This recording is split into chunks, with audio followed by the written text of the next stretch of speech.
Hello everyone, welcome back to my channel.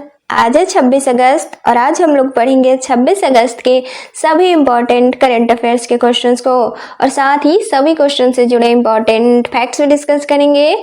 तो चलिए start करते हैं आज का सेशन। तो आज का पहला सवाल है, राष्ट्रीय अंतरिक्ष दिवस कब मनाया जाता है? तो राष्ट्रीय अंतरिक्ष दिवस हर साल 23 अगस्त को मनाया जाता है। दरअसल 23 अगस्त साल 2023 को चंद्रयान 3 मिशन की सॉफ्ट लैंडिंग की वर्षगांठ के तौर पर यह दिवस मनाया जाता है, जिसके तहत भारत चंद्रमा पर उतरने वाला चौथा देश और दक्षिण ध्रुवीय क्षेत्र में उतरने वाला पहला देश बना था। साल 2024 में यह दिवस पहली बार मनाया गया था और साल 2025 के लिए इस दिवस की थीम है आर्यभट्ट से गगनयान, प्राचीन ज्ञान से अनंत संभावनाओं तक। तो आंसर हो जाएगा ऑप्शन बी 23 अगस्त। अगला सवाल है, हाल ही में भारत का पहला पूर्ण डिजिटल साक्षर राज्य कौन सा बना है? तो हाल ही में केरल देश का पहला पूर्ण डिजिटल साक्षर राज्य बना है। इससे पहले साल 2022 में पुलमपारा ग्राम पंचायत केरल का देश का पहला पूर्ण डिजिटल साक्षर पंचायत बना था, जिसके बाद राज्य में डिजि केरलम कार्यक्रम की शुरुआत की गई। इसके तहत ग्रामीण और शहरी सभी क्षेत्रों में डिजिटल साक्षरता सुनिश्चित करने का लक्ष्य रखा गया। राज्य में 83 लाख से अधिक परिवारों का सर्वेक्षण किया गया, जिनमें कि 21.8 लाख से अधिक लोग डिजिटल साक्षरता से वंचित थे। इसके बाद 2.57 लाख से अधिक स्वयंसेवकों द्वारा डोर टू डोर प्रशिक्षण अभियान चलाए गए। वर्तमान में 21.87 लाख यानी कि 99.98% लोग प्रशिक्षण प्राप्त कर चुके हैं राज्य के, जो कि डिजिटल साक्षरता प्रमाण पत्र भी इन्होंने हासिल कर लिया है। इसमें 90 वर्ष से लेकर 100 से अधिक आयु वर्ग के भी नागरिकों ने भाग लिया था। तो आंसर हो जाएगा ऑप्शन बी केरल। अगला सवाल है, हाल ही में कर्मचारी भविष्य निधि संगठन ने केंद्रीय बोर्ड के कर्मचारियों के लिए मृत्यु राहत कोष के तहत अनुग्रह राशि को 8.8 लाख रुपए से बढ़ाकर कितने रुपए कर दिया गया है? तो कर्मचारी भविष्य निधि संगठन द्वारा केंद्रीय बोर्ड कर्मचारियों के लिए मृत्यु राहत कोष के अंतर्गत दिए जाने वाले अनुग्रह राशि को 8.8 लाख से बढ़ाकर 15 लाख कर दिया गया है, जो कि सामान्य ईपीएफ धारकों यानी कि निजी कंपनियों के कर्मचारियों के लिए नहीं है। अनुग्रह राशि में प्रतिवर्ष 5% की वृद्धि तय की गई है इनके, जो कि 1 अप्रैल 2026 से लागू होगा। इसके अलावा कुछ अन्य बदलाव भी किए गए हैं। ये कौन से हैं? तो नाबालिग बच्चों के बैंक खाते में भुगतान सीधे किया जा सकेगा, जिसमें कि गार्जियन सर्टिफिकेट की आवश्यकता अब नहीं होगी। इसके अलावा यूएन आधार लिंकिंग या फिर आधार से जुड़े सुधार के लिए जॉइंट डिक्लेरेशन प्रणाली को भी आसान बनाया जाएगा। तो आंसर हो जाएगा ऑप्शन सी 15 लाख। अगला सवाल है, हाल ही में एशिया प्रशांत प्रसारण विकास संस्थान के कार्यकारी बोर्ड का अध्यक्ष किसे नियुक्त किया गया है? तो हाल ही में भारत को एशिया प्रशांत प्रसारण विकास संस्थान के कार्यकारी बोर्ड के अध्यक्ष के तौर पर चुना गया है। दरअसल 19 से 23 अगस्त को थाईलैंड के फुकेट में 23वें AIBD महासम्मेलन के दौरान हुए चुनाव में भारत को अध्यक्ष चुना गया है AIBD के कार्यकारी बोर्ड का। इस सम्मेलन का विषय था media for people, peace and prosperity. इससे पहले भारत अगस्त 2025 तक के लिए AIBD के जनरल कॉन्फ्रेंस का भी अध्यक्ष चुना गया था, यानी कि भारत AIBD के जनरल कॉन्फ्रेंस का अध्यक्ष अगस्त 2025 तक रहेगा। अब AIBD तो Asia Pacific institute for broadcasting development, यह एक क्षेत्रीय अंतर सरकारी संगठन है। इसकी स्थापना साल 1977 में की गई थी। इसमें 45 देशों के 92 सदस्य संगठन शामिल हैं और भारत इसका संस्थापक सदस्य है। भारत का प्रतिनिधित्व प्रसार भारती के द्वारा किया जाता है। तो आंसर हो जाएगा ऑप्शन ए भारत। अगला सवाल है, हाल ही में अंडर 20 कुश्ती चैंपियनशिप का आयोजन कहाँ किया गया है, जिसमें भारत के तपस्या गहलावत ने पहला स्वर्ण पदक जीता है। तो अंडर 20 कुश्ती चैंपियनशिप 2025 इसका आयोजन 17 से 24 अगस्त 2025 तक किया गया था। कहाँ किया गया था? तो बुल्गारिया के समोको में किया गया था। इसमें भारत ने 5 पदक जीते हैं, जिसमें कि 1 स्वर्ण और 4 रजत शामिल हैं।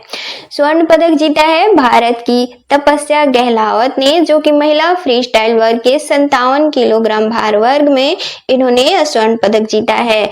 रजत पदक जीता है सुमित मलिक ने, जो कि पुरुष फ्री स्टाइल में 57 किलोग्राम भार वर्ग में इन्होंने जीता है रजत पदक। इसके अलावा सृष्टि ने महिला फ्री स्टाइल के 68 किलोग्राम भार वर्ग में जीता है। इसके अलावा रीना ने महिला फ्री स्टाइल के 55 किलोग्राम भार वर्ग में जीता है। इसके अलावा प्रिया मलिक ने महिला फ्री स्टाइल 76 किलोग्राम भार वर्ग में रजत पदक जीता है। इस चैंपियनशिप में स्वर्ण पदक जीतने वाली पहली भारतीय बनी है तपस्या गहलावत। तो आंसर हो जाएगा ऑप्शन डी, बुल्गारिया।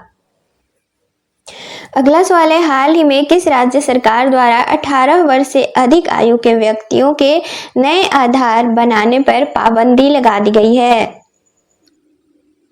तो हाल ही में असम सरकार द्वारा घोषणा की गई है कि राज्य में अब 18 वर्ष से अधिक आयु के व्यक्ति राज्य में पहली बार आधार कार्ड अब नहीं बनवा पाएंगे। अब ऐसा क्यों? तो दरअसल अवैध प्रवासियों को भारतीय नागरिकता प्राप्त करने से रोकने के लिए ऐसा किया जा रहा है, लेकिन अगले 1 महीने तक का इन्हें समय दिया गया है, जो कि अपने आधार के लिए आवेदन कर सकते हैं। इसके अलावा 18 वर्ष से अधिक आयु के अनुसूचित जाति और अनुसूचित जनजाति के लोगों को अगले 1 साल तक आधार कार्ड जारी करने का समय दिया गया है।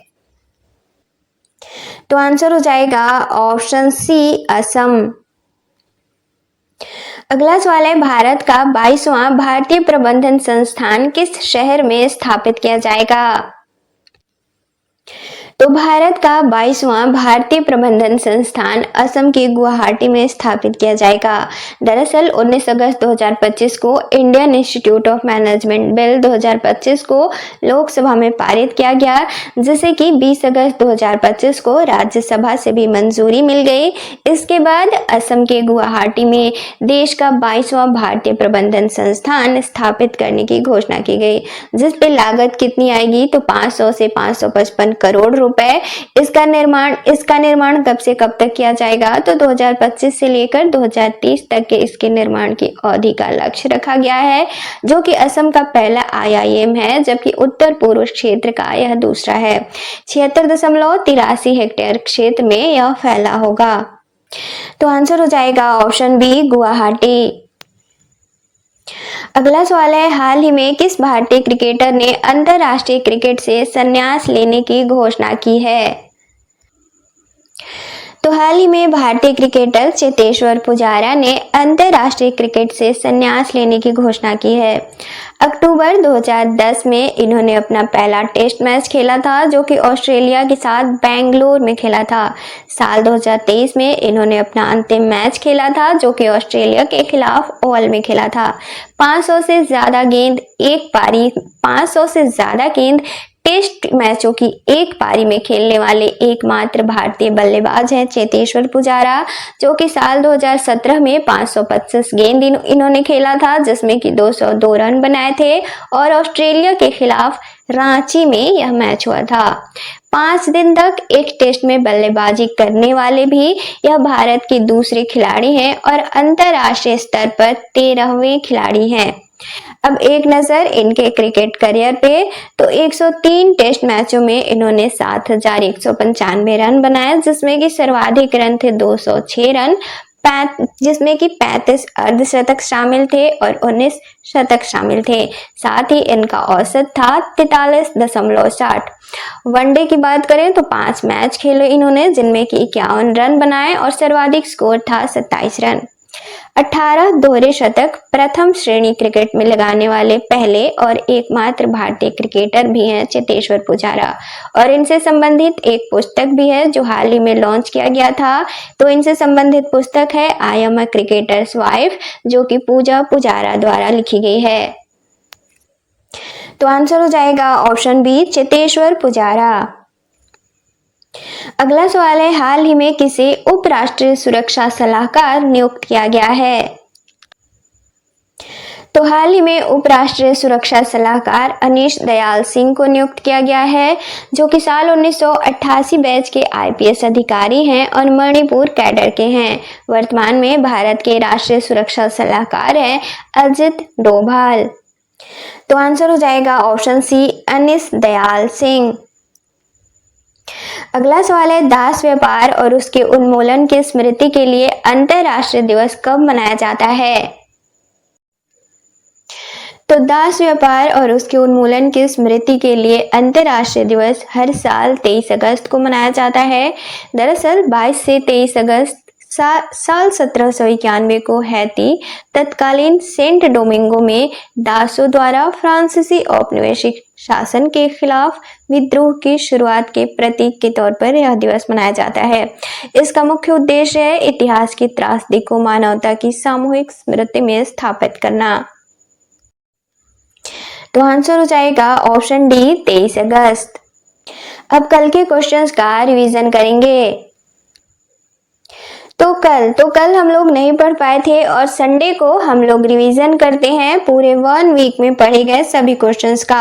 तो आज हम सैटरडे को पढ़े गए क्वेश्चंस का रिवीजन करेंगे। तो सैटरडे का पहला क्वेश्चन था, आतंकवाद के पीड़ितों के स्मरण और श्रद्धांजलि का अंतर्राष्ट्रीय दिवस कब मनाया जाता है? तो इसका राइट आंसर था ऑप्शन सी, 21 अगस्त। अगला सवाल था, हाल ही में प्रवासी श्रमिकों की वापसी के लिए श्रम श्री योजना किस राज्य सरकार द्वारा शुरू की गई है? तो इसका राइट आंसर था ऑप्शन बी, पश्चिम बंगाल। अगला सवाल था, हाल ही में रेल पटरियों के बीच पोर्टेबल सौर पैनल लगाने वाला देश का पहला राज्य कौन सा बना है? तो इसका राइट आंसर था ऑप्शन ए, उत्तर प्रदेश। अगला सवाल था, हाल ही में 64वीं राष्ट्रीय कला प्रदर्शनी 2025 में प्रतिष्ठित ललित कला अकादमी पुरस्कार से किसे सम्मानित किया गया है? तो आंसर हो जाएगा ऑप्शन सी, प्रेमचंद पोखराम्बम। अगला सवाल था, हाल ही में एशिया के सबसे चौड़े पुल का उद्घाटन कहाँ किया गया है? तो इसका राइट आंसर था ऑप्शन ए, बिहार। अगला सवाल था, हाल ही में PFA player of the year पुरस्कार जीतने वाले मोहम्मद सलाह किस देश से संबंधित हैं? तो इसका राइट आंसर था ऑप्शन सी, मिस्र। अगला सवाल था, अग्नि 5 बैलिस्टिक मिसाइल का सफल प्रक्षेपण कहां से किया गया है? तो इसका राइट आंसर था ऑप्शन ए, ओडिशा। अगला सवाल था, हुरुन इंडिया 2025 के अनुसार भारत का सबसे मूल्यवान पारिवारिक व्यवसाय कौन सा बना है? तो इसका राइट आंसर था ऑप्शन बी, रिलायंस इंडस्ट्रीज। अगला सवाल था, एशियाई open short track speed skating trophy 2025 का आयोजन कहाँ किया गया है? तो इसका राइट आंसर था ऑप्शन बी, देहरादून।